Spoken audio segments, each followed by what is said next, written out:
O governo apresentou uma proposta, né, de mudança no imposto de renda, correção, atualização da tabela da pessoa física, né, que passou de 1.903 para R$ 2.500. Mas nesse mesmo projeto havia, né, trouxe embutida a tributação sobre lucros e dividendos, que havia uma isenção desde 1995. O Secov, que é o sindicato da habitação aqui de São Paulo, fez aí seus cálculos dos impactos que possam inserir se esse projeto for aprovado desta forma. E os fundos imobiliários, hoje que representam aí 64%, né, dos investimentos em relação à infraestrutura, galpões e shoppings, haveria então uma incidência de 15%. A questão da locação, uma majoração de 15% para 54% em relação à carga tributária. E loteamento de 7% para 54%. Ou seja, são dados expressivos. E para conversar conosco aqui sobre esses temas, né, vamos trazer então o Ricardo Lacaz, que é advogado tributarista e também membro do Conselho Jurídico da Presidência do Secov São Paulo. Olá, Ricardo. Olá, muito boa tarde a todos. Boa tarde, Marcelo. Ricardo, esses números de fato chamam muito a atenção. Eles vão praticamente inviabilizar aí todas essas modalidades do mercado imobiliário? É, foi uma grande surpresa para o mercado imobiliário e até acho que para toda a sociedade. Nós estávamos esperando a segunda fase desse projeto de reforma tributária do governo, numa tributação ou numa possível tributação dos dividendos com uma correção da tabela progressiva, mas não veio só isso. Por si só a correção da tabela e os dividendos seria alguma coisa, e com a redução do imposto de renda das pessoas jurídicas, que poderia ser negociado, poderia ser entendido, poderia ser discutido com a sociedade. Mas o que nós vimos é um projeto que foi feito dentro da Receita para a Receita. Então, em termos gerais, antes do mercado imobiliário, Marcelo, esse projeto ele vai na contramão do que deveria ser uma reforma tributária, uma razoável reforma tributária. Esse projeto traz uma complexidade brutal para as empresas, traz aumento de custos para essas pessoas jurídicas, para o empresário, e mais do que isso, traz aumento de custos para o Brasil.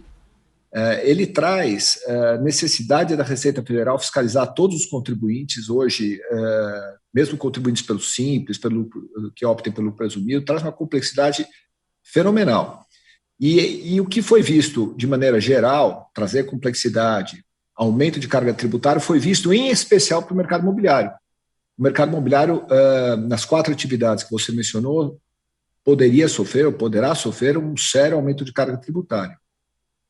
Gostaria de destacar, por exemplo, a questão da locação. A questão da locação é uma renda passiva. As pessoas investem em imóveis para ter um recebimento daqueles imóveis, daquele investimento através do aluguel. É uma aplicação financeira. Alguém que tem alguns recursos, compra um imóvel pequeno ou faz um investimento maior e espera receber a remuneração daquele capital investido através de aluguel. É o que chamamos de renda passiva. Os juros de uma aplicação financeira têm a mesma similaridade. Até então, os juros, a renda decorrente do emprego do capital, da remuneração financeira e os aluguéis tinham a mesma tributação. Os juros eram tributados a 15%, enquanto a renda dos aluguéis a 14,53%, ou seja, muito similar. Com esse projeto, Marcelo, a tributação dos aluguéis sobe para 54%, se não mais, dependendo da situação concreta, até eventualmente 58%. Ou seja, imagine, não é do lucro, é 58% da receita. Quem, em sã consciência, vai adquirir um imóvel para receber menos da metade do aluguel? 40% do que você aluga fica no bolso do investidor, que corre o risco da inadimplência, do inquilino, corre o risco do aumento de preços ou da redução de preço da locação, corre o risco da vacância. Todos os riscos atingem uma atividade empresarial são corridos pelo proprietário, que recebe menos do que 50% da receita decorrente daquele empreendimento. As empresas também de incorporação imobiliária foram muito, ou seriam muito, ou serão muito prejudicadas, porque elas são organizadas por meio de sociedades e propósitos específicos. Isso é bastante comum no mercado imobiliário, Marcelo. É uma forma de proteção do crédito bancário, é uma forma de proteção do consumidor. À medida que você tem cada empreendimento imobiliário estruturado por meio de uma sociedade específicas, isso dá mais segurança, porque sabe-se que todos aqueles recursos serão investidos naquela incorporação imobiliária. Tudo que se recebe, tudo que se vende, tudo que se toma emprestado vai reverter para construir aquele empreendimento, entregar o empreendimento no prazo e com a qualidade prometida. Isso é uma segurança que veio desde aquela crise da Encol que tivemos no final dos anos 2000, quase no século passado. Isso no mercado imobiliário. O mercado imobiliário se estruturou dessa forma e ficou saudável, tanto que não tivemos nunca mais uma crise daquela, crise de crédito, crise de confiança. Por quê? Porque o mercado se estrutura por meio de sociedades de propósitos específicos. Com a tributação dos dividendos, toda essa organização societária, essa organização empresarial, vai ter que ser refeita e vai ter que passar a ser feitas incorporações numa única empresa, misturando recursos, potencialmente misturando recursos, e eventualmente trazendo mais complexidade, mais dificuldade de fiscalização e até, eventualmente, mais dificuldade na obtenção do crédito, porque o mercado financeiro invariavelmente ficará receoso de emprestar recursos quando não há uma visão clara de segregação patrimonial. Então, esses são dois exemplos para mostrar que o mercado imobiliário, que todos sabemos, é o mercado que mais emprega, é o mercado que emprega mão de obra desqualificada, é o mercado que gera renda, gera impostos e gera principalmente a moradia, o sonho da casa própria, né? Sem dúvida. O que todos nós queremos. E com isso, realmente o mercado pode sofrer um grande golpe. Ricardo, como você disse, né, fez essas comparações aí com o mercado financeiro. Esse tipo de projeto vai fazer com que o empresário pense: por que eu vou me arriscar, eu vou jogar tudo no mercado financeiro e nós teremos, como você disse aí, a produção imobiliária menor e o sonho da casa própria cada vez mais caro e também uma produção evidentemente menor. Infelizmente, Marcelo, só para citar um dado, 64% de toda a infraestrutura imobiliária no país, digo, galpões logísticos, imóveis para locação e shopping centers, foram feitos pelos fundos imobiliários. O fundo imobiliário acabou sendo um grande canalizador, e como o próprio ministro da Economia, ele substituiu o Estado no investimento privado em infraestrutura pública, infraestrutura necessária para o crescimento do país, para o desenvolvimento das empresas, 64%, Marcelo. Isso tudo feito por meio de fundos imobiliários nos últimos anos. O governo quer agora taxar esses fundos imobiliários, de modo que tira o incentivo, tira o interesse do investidor. A gente sabe que o órgão do ser humano mais inteligente é o bolso, né? E o bolso, o dinheiro, vai fluir para onde tem menos risco e mais rentabilidade. Não será no fundo imobiliário quando ele for sobretaxado. Ou seja, você vai desincentivar o investimento produtivo e fazer que esses recursos fluam para o investimento especulativo.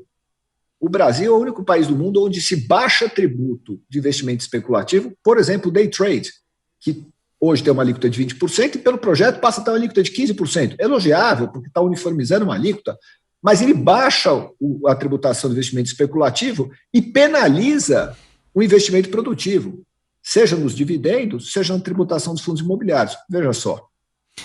Agora, por que o governo errou tanto na sua avaliação? Aquela coisa, ele deu com uma mão, tirou com a outra, era uma correção da tabela do imposto de renda que virou tudo isso?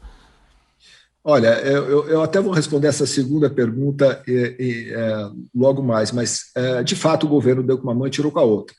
Primeiro, ele deu a correção da tabela progressiva, mas na pessoa física ele já tirou. Como o ex-secretário da Receita, Everardo Maciel, profundo estudioso da matéria tributária e conhecedor dos números internos da Receita Federal, ele demonstrou recentemente em lives, em artigos publicados, que as pessoas que ganham acima de R$3.000, na verdade, vão ter um aumento de carga tributária, porque o governo deu a tabela progressiva, como você bem falou, mas ele tirou o direito do desconto simplificado, aquele desconto que você tira até 20% da sua renda tributável. Então, já no âmbito do imposto de renda da pessoa física, haverá um aumento de tributo para a maioria dos contribuintes, principalmente contribuintes do chamada classe média brasileira. Mas mais do que isso, sob a alegação de dar a tabela progressiva, que, como vimos, já é compensada com o ganho de arrecadação da perda do desconto simplificado, o governo quer tributar os dividendos. quer tributar a chamada renda passiva das empresas. É claro que o empresário, quando ele olha o capital investido numa empresa, ele olha o tributo que ele vai receber de rendimento líquido. Então, por exemplo, eu sou um empresário que investi 10 milhões de reais numa empresa, Marcelo, e essa empresa deu 10% de lucro. Portanto, eu tenho 1 milhão de reais de rendimento do meu capital, retorno do meu capital. Investi 10 milhões, deu 10% de lucro, eu tenho 1 milhão de reais de volta. Eu tenho direito a esse 1 milhão de reais? Não, porque ele já tem uma tributação de 34%. Então, é um falso argumento dizer que o lucro não é tributado. Claro que ele é tributado na fonte a 34%. Aquele empresário só vai ter direito aos 1 milhão de reais menos 340 mil reais. Portanto, a 660 mil reais. Ele vai ter direito a 1 milhão de reais. O que o governo quer é, além dos 34%, ele baixa um pouco a alíquota de imposto de renda para 29%, então por volta de 300 mil reais, ele quer sobretaxar esses 600 mil reais que sobram. De modo que essa alíquota vai para 44%. Então, é um desincentivo ao investimento produtivo, ao investimento de capital de risco, que gera emprego. Realmente é uma medida muito ruim para o Brasil. E tem uma alegação que o governo faz, que eu acho que é bastante discutível, que o dinheiro ficando na empresa vai gerar mais empregos e mais receitas. Não é verdade, muitos economistas discordam dessa afirmação. O dinheiro tem que fluir para onde ele é melhor empregado. Por exemplo, o empresário que recebe os dividendos reinveste em outras empresas mais produtivas, não naquela empresa que já deu o retorno do capital dele. Então, o dinheiro sabe para onde ir e sabe onde ele vai ser maior rentabilizado, onde ele vai gerar maior retorno para o empresário. Você não pode obrigar, isso é um intervencionismo. Um governo que se diz liberal, tem esse tipo de intervencionismo econômico, é bastante curioso, para dizer o mínimo. Ricardo, claro que nós vamos voltar a discutir esse tema em outras oportunidades. Fica a expectativa. Na semana passada, inclusive, o presidente da Câmara, Arthur Lira, foi questionado porque, diante de tanta repercussão negativa, o ministro Paulo Guedes garantiu: olha, eu vou reduzir então mais 10% aí o imposto de renda para pessoa jurídica. O presidente Arthur Lira disse que agora a matéria está na Câmara, que deve haver uma mudança, mas que ele não quer uma reforma arrecadatória. O presidente da Câmara disse isso, e também que uma reforma que possa simplificar e não haver maior complexidade em relação ao empresariado. Nós conversamos com o Ricardo Lacaz, que é o advogado tributarista e também membro do Conselho Jurídico da Presidência do Secov São Paulo. Muito obrigado, Ricardo. Obrigado a vocês, uma boa tarde, uma boa semana.